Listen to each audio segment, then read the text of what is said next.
And welcome, everybody, to another amazing day, amazing week right here on the Andrew Cooperrider Show. Thank you all so much for joining me. Today's show, we will be covering the leaders of both the state Senate and state House have filed joint resolutions to put a statue of Mitch McConnell inside the Capitol Rotunda when it reopens. Quite an honor when you look at who else is in that rotunda. And you must imagine that he's done something extremely, amazingly important compared to them. He must leave all the other people up there to shame, considering not only would he be getting a statue to stand alongside some of the great men of Kentucky, but also he would be receiving the statue while he's still alive. That's a little odd. And we'll discuss here. Also, Matt Bevin, of course, in court dealing with this son who's over 18. Jonah, who's trying to get child support. We'll discuss that case. He was sentenced to possible jail time, but that has been rescinded by the appeals court. We'll go into a little timeline there on what's going on. I've done a show about this in the past where I kind of discussed the issue, but it's worth digging into as we see the new things coming about.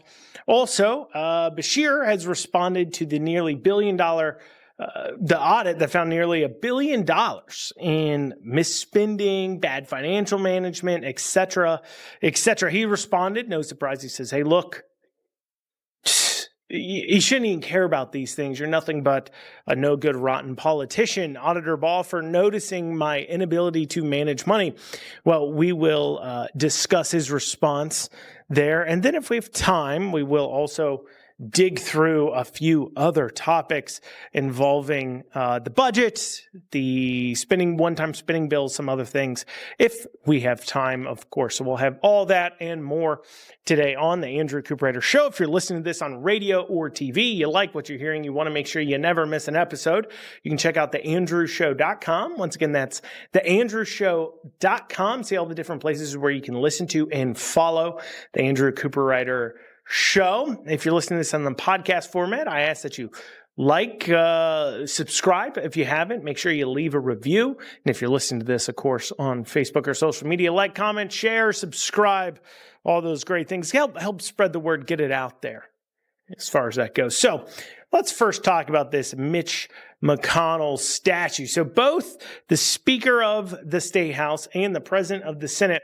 have filed separate resolutions to give Mitch McConnell a great big old honor of having a statue erected in the Capitol Rotunda. And I think it's worth mentioning who we have currently in the Rotunda so you can understand the greats that he's being measured up against. First, who's currently up there, of course, you have Abraham Lincoln, right? Pretty impactful, obviously he's known for freeing the slaves, obviously, historians will tell us that wasn't his number one goal and everything else. But regardless, he did obviously free the slaves, won the Civil War, of course, kept the nation together.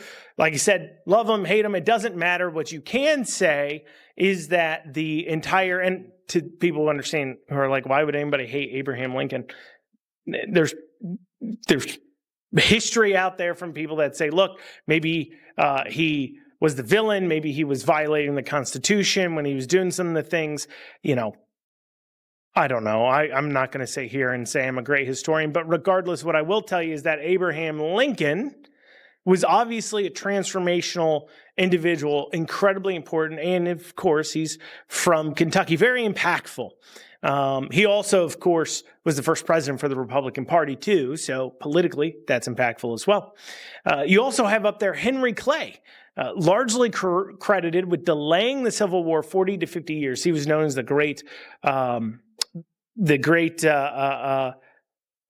compromiser, he was able to hammer out compromises at a tumultuous time within American history. In fact, by delaying the Civil War 40 to 50 years, a lot of people would say that the nation wouldn't have existed. If we went through the Civil War 40 to 50 years before we did, the nation probably would have broken up and America wouldn't be how it is today. So by delaying it, you certainly can say that that certainly might be the only reason the country currently exists. Because if it happened at that point, well, we may not have survived. So, holding the nation still together, America still existing, that's pretty important. He also created what he called the American system of government, kind of America first before America first. He involved things like protective tariffing to make sure people traded within the United States in order to protect American goods and services inside from being taken advantage of by outside. Love-hate tariffs, doesn't really matter. He created the idea of protective tariffs for American industries. Federal funding in order to connect the nation through roads and bridges. Like I said, you may have, for some reason, a problem with the fact that federal government funds roads and bridges, but regardless, the idea of which is transformational. He kind of created those ideas. Additionally, his farm as a whole was a real innovator for farming practices that helped shape Kentucky. He introduced a cattle breed to Kentucky, still here, hemp practices that helped Kentucky grow and become an agricultural powerhouse, though, there in the early years. He also created the Whig Party, which became the Republican Party. There was a few governors from the Whig Party. So obviously, very transformational, very important to Kentucky's history. Also up there, you have Barkley. He was a Democrat. He was also vice president at one point. You can hate Social Security. You can think it's a giant Ponzi scheme. Regardless, I think we can all agree it's very transformational. If you look at your paycheck, you get every 2 weeks. If you get paid every 2 weeks, that's transformational. Some people that listen to this may be living off Social Security. Regardless, it impacts every single U.S. citizen. Well, the Social Security Act was supposedly wrote right there on his front porch. So you can hate the act, once again, say it's a Ponzi scheme, say it should never have been created, but was transformational regardless. Barkley helped lead during Depression times, brought in a lot of things that helped save Kentucky's economy at that time. And some say without him, Prohibition wouldn't have passed, the banning of alcohol at one point here in the U.S. You can say that was a bad idea or a good idea. I don't know who says it's a good idea, but maybe you feel differently about it. But the point is, and this is my point, is that it's transformational, right? And at the time is viewed as good, but it's transformational in the sense that without them, our nation wouldn't be what it is. The state wouldn't be, absolutely would not be what it is. There's no way, no shape, no how, right? But more importantly than that, you also have Dr. McDowell. He's up there, created modern abdominal surgery. A lot of modern surgery practices came from him. He's the first one to remove an ovarian tumor. So the doctor there has literally saved thousands, if not millions of lives through the medical practices he created. So those are the four that are up there now. And so all of them, love them or hate them, transformational. Even the statue McConnell would be replacing, transformational.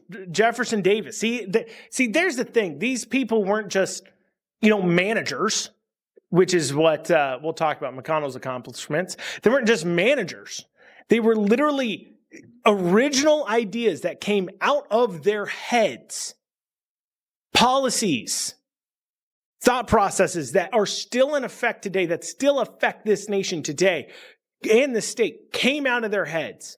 And you could say without them, these things may not exist. Probably wouldn't exist, some of them. And if they did come into existence, it'd certainly be much later. You'd have to have a thinker to come up with these ideas, not just a political manager. But we'll talk about these resolutions. What they list off is McConnell's successes. Why does he deserve a statue amongst these greats? Well, we'll have that when we get back here on the Andrew Cooperrider Show. Delicious. Oh, what's in here? Oh, well, what's in my tumbler here, the Andrew Cooperrider Show tumbler, available for sale at brewed.store, is 1776, a brewed coffee, a Kentucky proud product that's roasted right here in Kentucky, of course. You can pick yourself up a bag at brewed.store. Free shipping on orders over $85.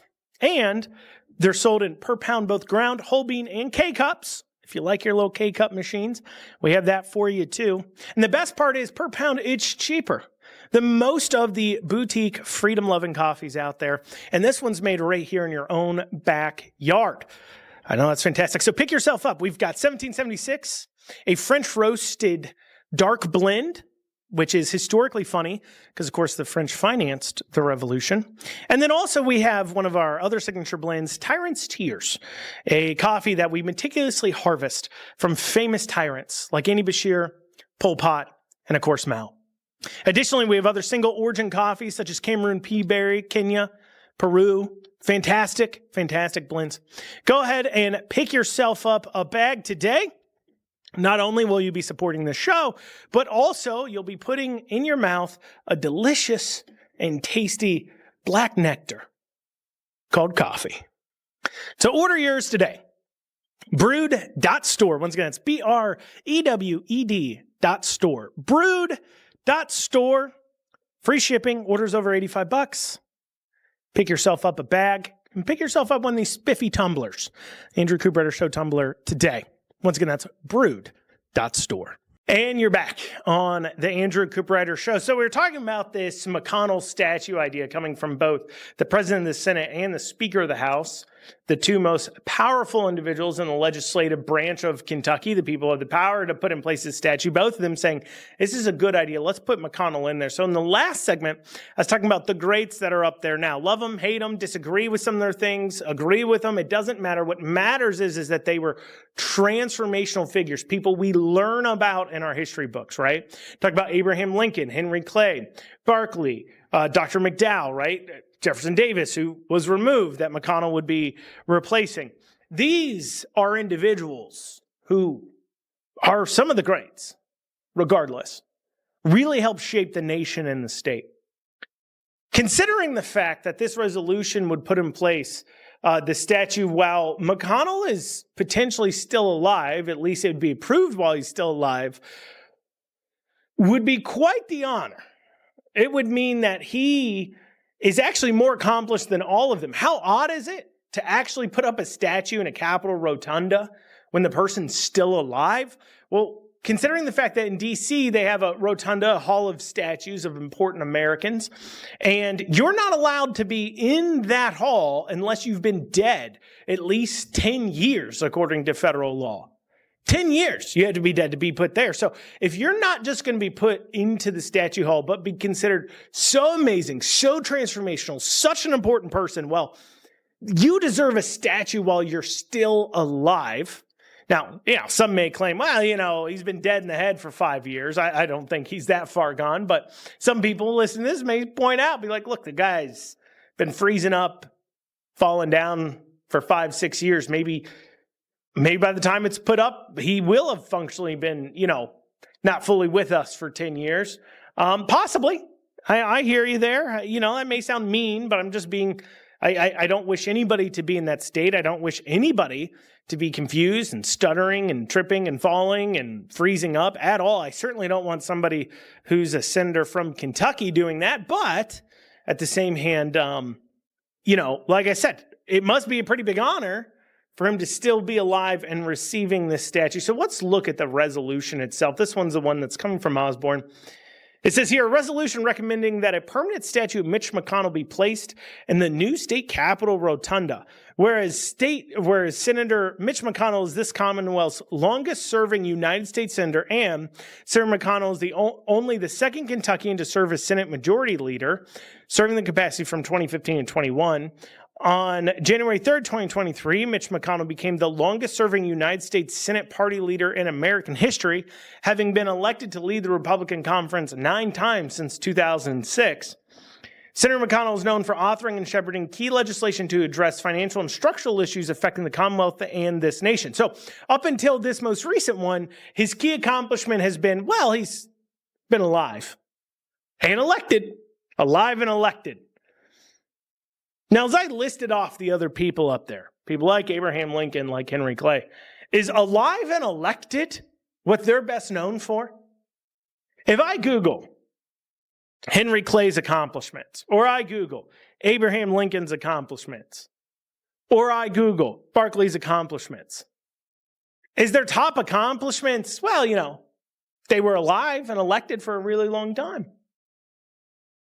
No, it's not. They talk about things like authoring the Green New Deal, authoring the Social Security Act, freeing the slaves, winning the Civil War, creating the Whig Party, creating the entire idea that really formed part of America First, the tariffs and the federal funding of roads and bridges. That's Henry Clay. Creating those ideas. Those are ideas that they came up with, thoughts. They weren't just existed and elected, but now let's get into maybe what some of his accomplishments are. Here you go.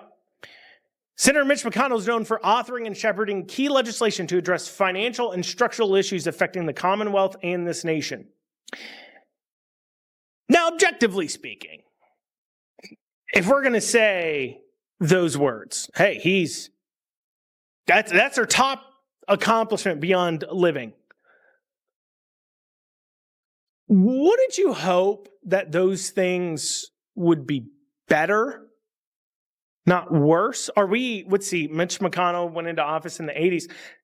If he's known for authoring and shepherding key legislation to address financial and structural issues affecting the Commonwealth and this nation, if the fact that the nation is in more debt, some outside groups are calling it effectively insolvent, according to recent headlines, saying that, look, we're trillions in debt. We don't have assets. If this was anything else, it'd be called insolvent.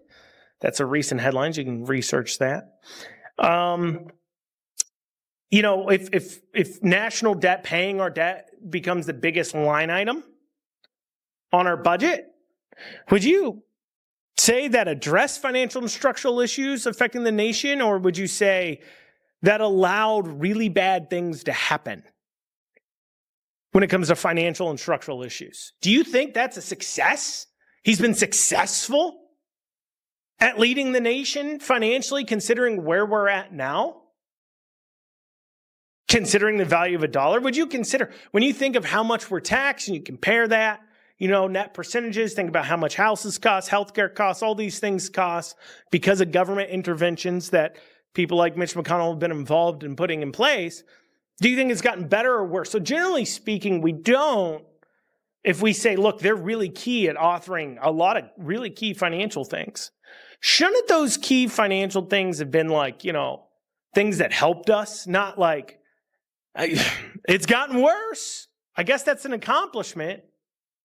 It's gotten a lot worse.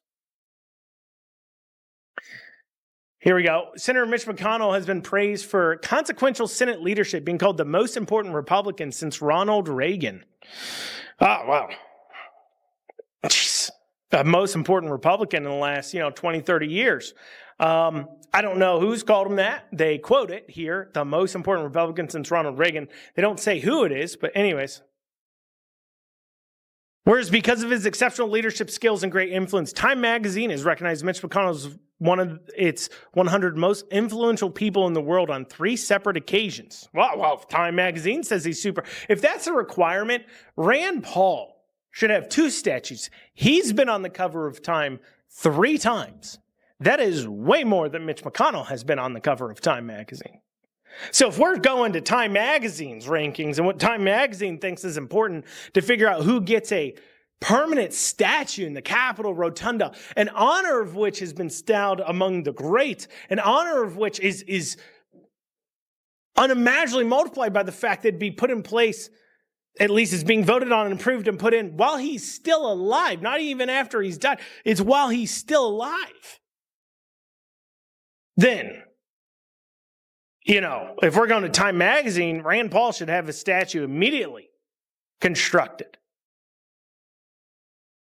Continue, though. Whereas during his tenure in the United States, Senator Mitch McConnell has been a staunch advocate for Kentucky and has worked diligently to ensure this Commonwealth receive billions of dollars and federal resources to which it is entitled. Okay, so if you want to claim that he went there and brought home the bacon, he certainly has brought home the bacon. We'll talk about in doing so, how he's done so here in a bit. But regardless, yeah, he did do that. He did bring home the bacon, but apparently we were entitled to it. So it was like ours anyways, but that's still an accomplishment. Senator Mitch McConnell is unwavering in his patriotism and devotion to his country, his party, the United States Senate, and most of all, the Commonwealth. Isn't that interesting, that order? Country, party, United States Senate, Commonwealth. Party's really high up there in that list. Placing a statue of Senator Mitch McConnell, a distinguished and accomplished world leader and unwavering advocate for this Commonwealth, the Capitol Rotunda would serve as an honor and testament to his exemplary service and a small token of appreciation from a grateful Commonwealth. So that's why they point out his successes. Some people would also point to, of course, the shape of the Supreme Court being to him. Now, keep in mind, all he did was like hold off for a few months of not appointing someone, not allowing them to appoint someone for a few months. Something that, once again, I mean, if the reward is for existing, I get it. He existed.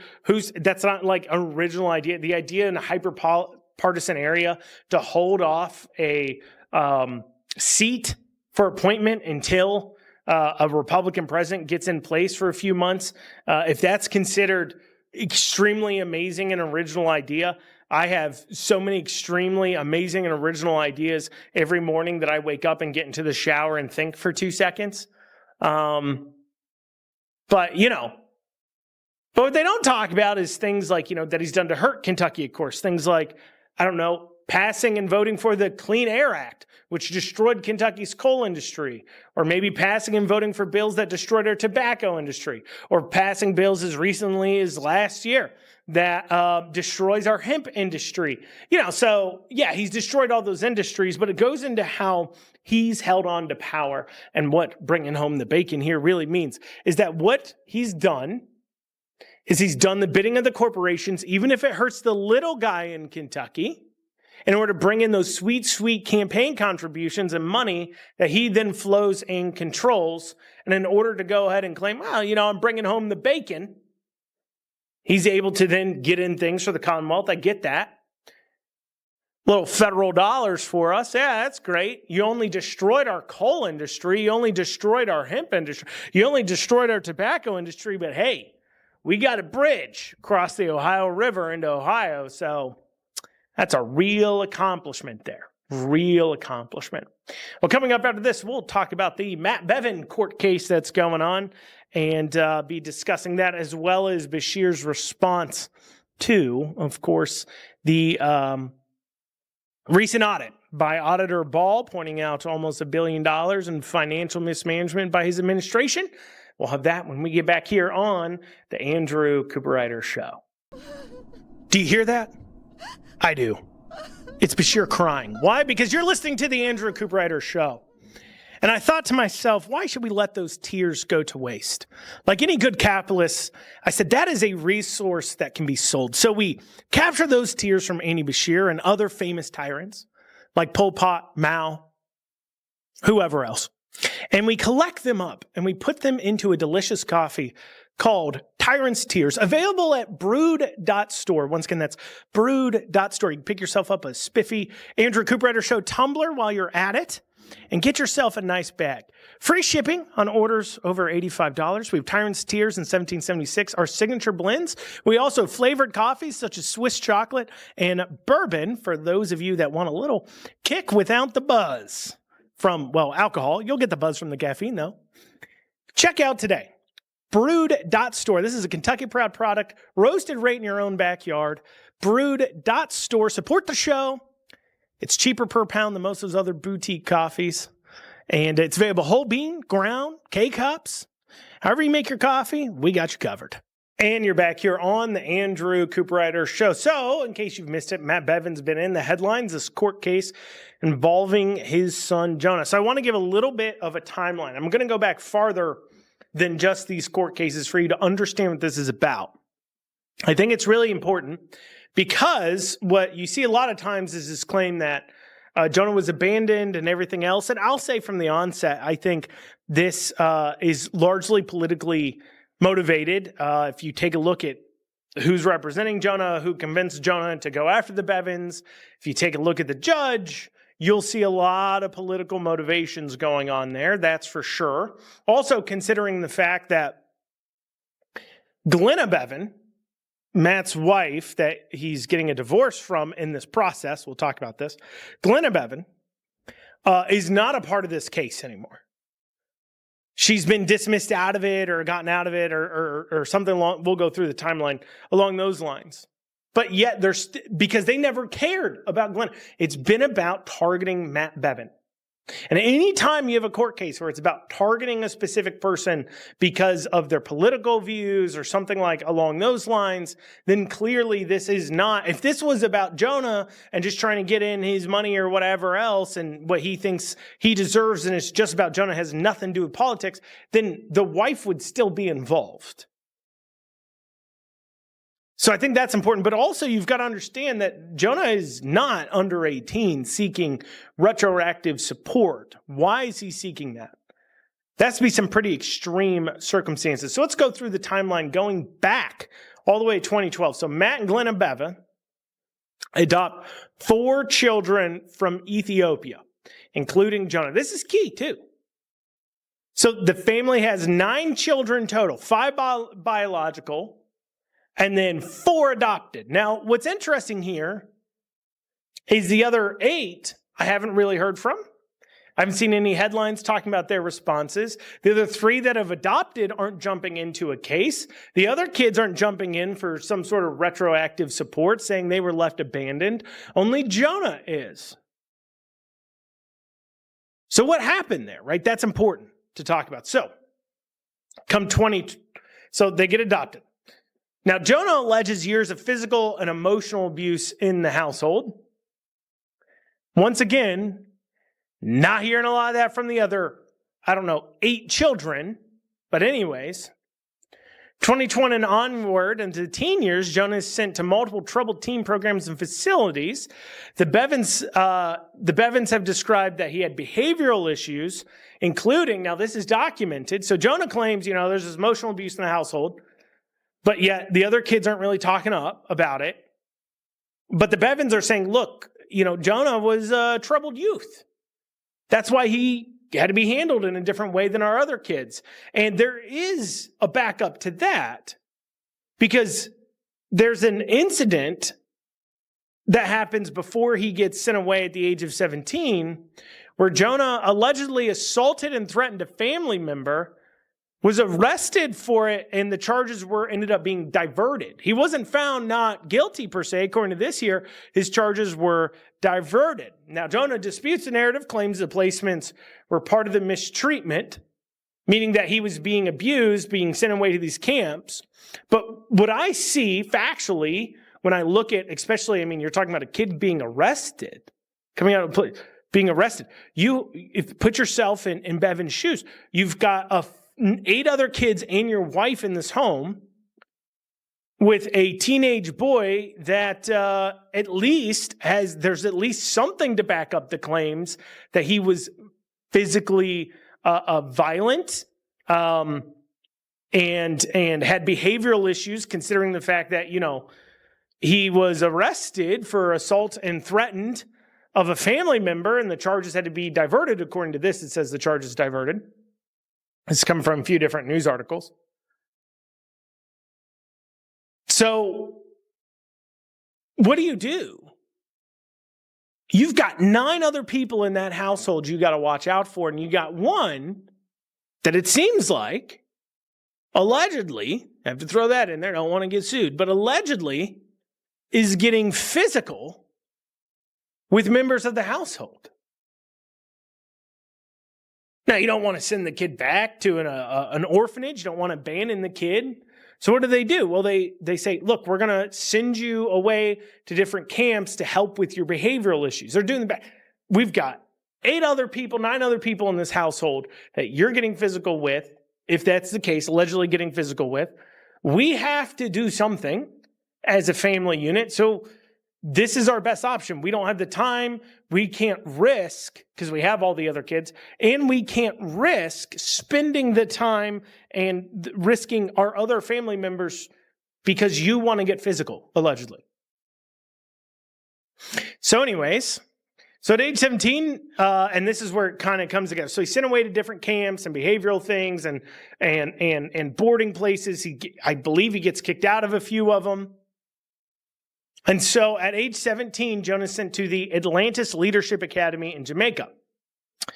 Now, he claims removed from the U.S. without proper notice amid ongoing Bevin divorce. I don't know. Anyways, after a 2024 raid on the facility over abuse allegations, Jonah and the others become wards of Jamaica Child Welfare. So at this point, he was 17 when they sent him away. I believe he was just like a few months from turning 18 at this point. So he alleges the Bevins abandoned him by not properly retrieving him. The facility later closed amid scandal. Jonah says he returned to the U.S. without resources or a valid high school diploma. At this point, he's over 18. So to recap, you've got what appears to be at least a hard situation with one of your kids based upon the evidence. This is just what I'm seeing. Just my opinion. So clearly, and Jonah says he was in a hard situation too. Now, he claims that they were abusing him. They say, Jonah was pretty physical with us. Leading to getting arrested. But once again, the fact the other kids aren't mentioning it. But regardless, so you've got this kid who's a few months from turning 18. You're going through a divorce. You got all these other kids. What are you going to do with them? What do you do? So and so when he turns 18, which is like I believe it was like a month after he gets taken out of this situation with the camp that gets shut down. So he returns to the U.S. without resources, valid high school diploma. So in early 2025, Jonah files an emergency protective order against Matt and Glenna alleging abuse and abandonment. A hearing occurs. The EPO against Matt is extended, later becoming a civil restraining order. Proceedings against Glenna resolved differently. An agreement requires release of biological family information. A GoFundMe is created to support Jonah. Then mid-2025, the Bevin divorce, which was filed in 2023, is granted, but can't be fully finalized due to disputes. Jonah ends up successfully intervening as an interested party seeking retroactive ongoing financial support, citing abandonment and disrupted education.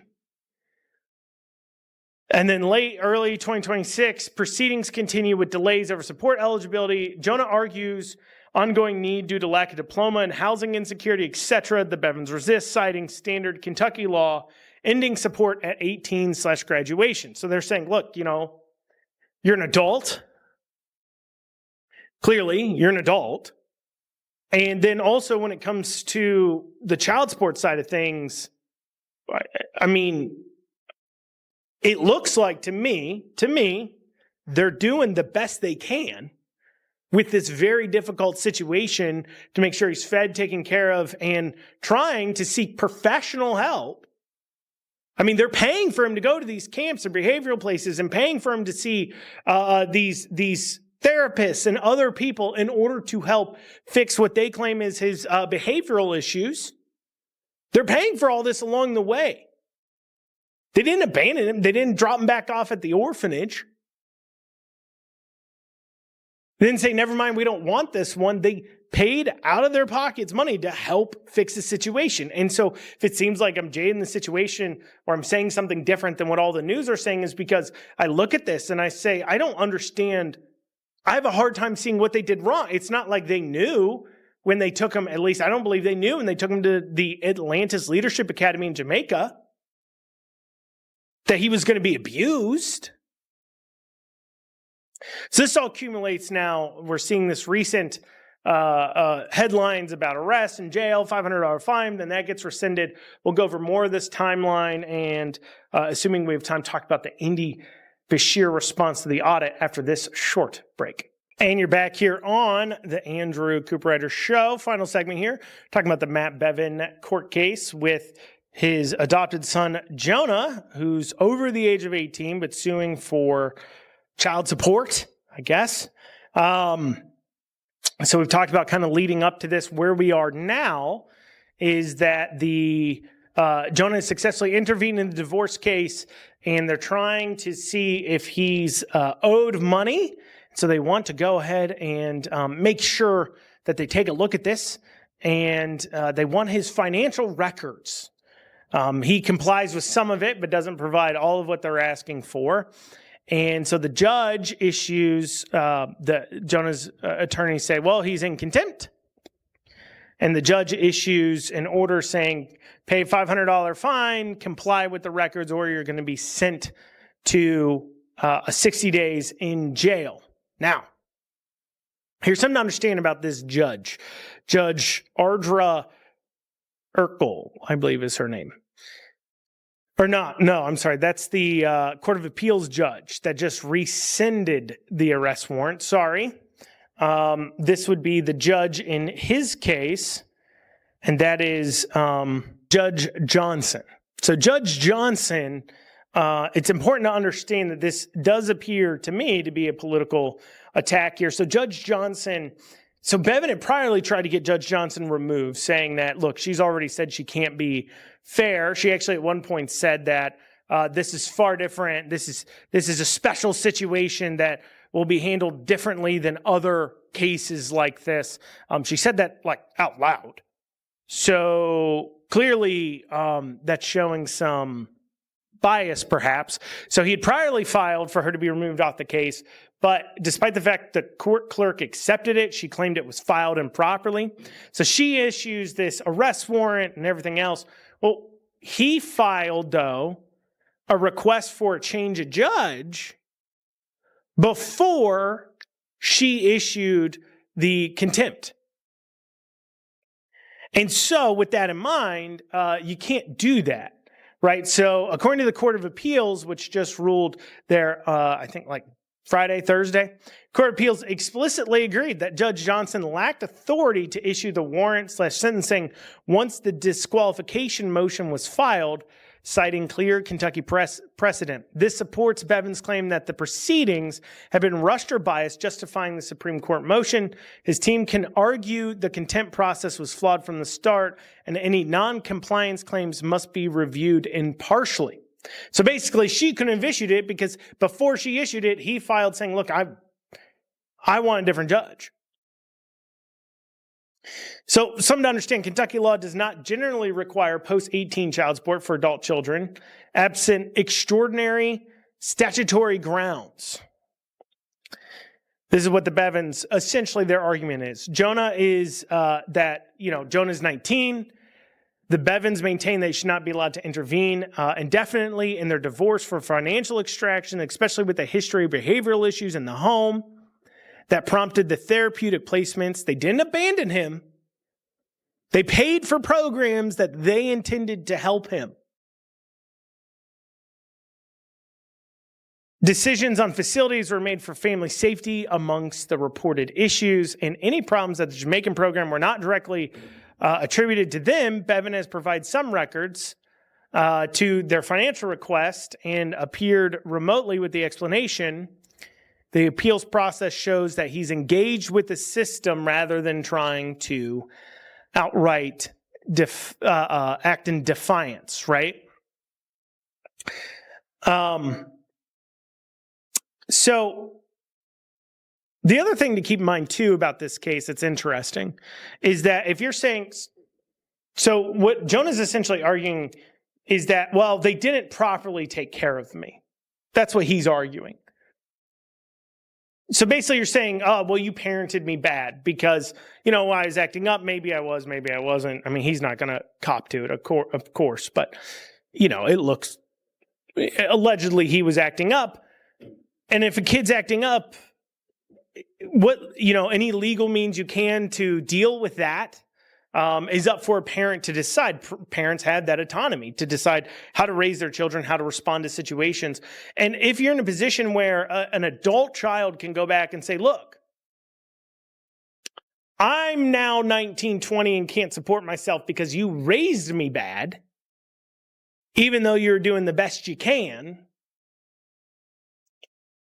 so you owe me money.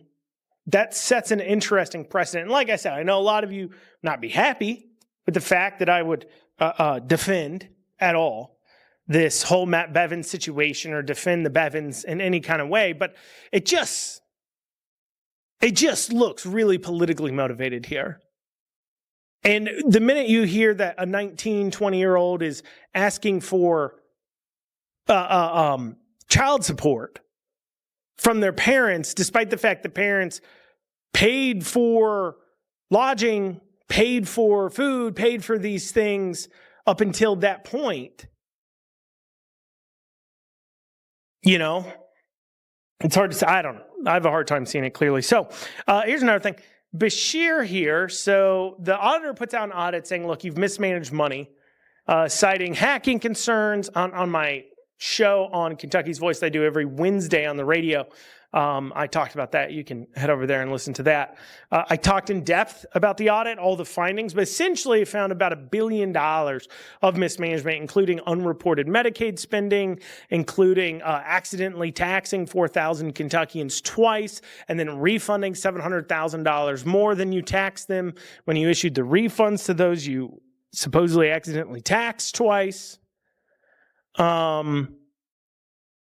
So obviously, these are documented issues that the auditors found, well documented. Bashir's response was that the Kentucky economy is great, and he's had a record 3 years of economic investment in Kentucky, and therefore the auditor should shut up, and she's being super duper political.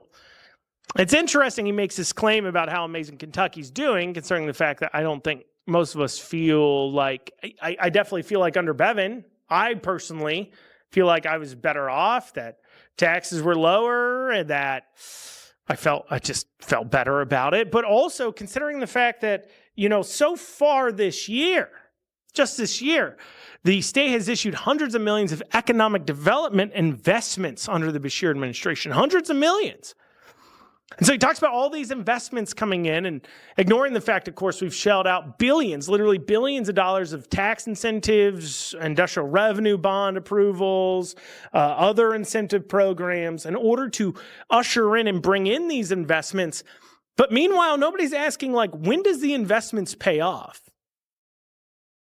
I mean, Bashir, of course, also cites that he, lowered taxes and things, even though he didn't do that. The legislature did that, and they did it a few times over his veto, but putting that to the side, I guess. And he talks about the amazing surpluses, despite the fact that he follows the budget set by the legislature. But regardless, if he had it his way, they want to have a surplus, if you look at his budgets. But regardless, he takes credit for that. Good for him, I guess. I'm glad he can take credit for somebody else's accomplishments. But even so, when he talks about these economic development, it's been at the cost of billions. These are investments. Who are they paying off to? Do we pay a net tax burden that is less or more than we did 5 or 6 years ago? Well, considering the fact that the money into the state has gone up and it's been outpacing our population, I would say we pay more in taxes. Our net tax burden is more. So who are these investments supposed to pay off to? That's my question. Well, y'all, that's what we got time for today on the Andrew Cooperrider Show. Thank you all so much for joining me. See you back here next week. I hope you have a great rest of your day.